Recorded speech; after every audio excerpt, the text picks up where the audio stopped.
فطبيعي بس جدا بس يعني. لقاء قالت ان هي عملت ده عشان خاطر تخرب البيت، يعني من الاخر. بص انا طبعا انت متعاطف شكلك. لا لا مش متعاطف، خلي بالك.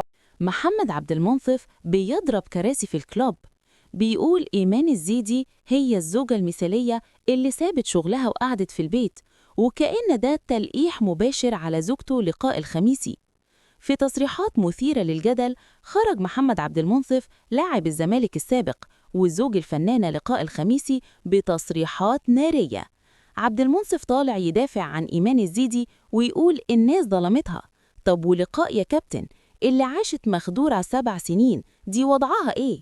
الصادم في الموضوع إنه اعترف إن التواصل انقطع، بس هو لسه مقدر مشاعرها ومتابع أخبارها من إخواتها. يعني الراجل لسه قلبه مع الزوجة التانية اللي خباها في الضلمة سنين.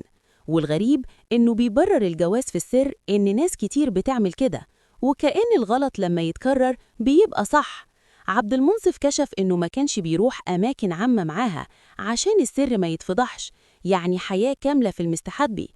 والجمهور دلوقتي مش ساكت، الكل بيسأل فين كرامة لقاء الخميسي من التصريحات اللي بتقول إن أيامه مع غيرها كانت الأجمل.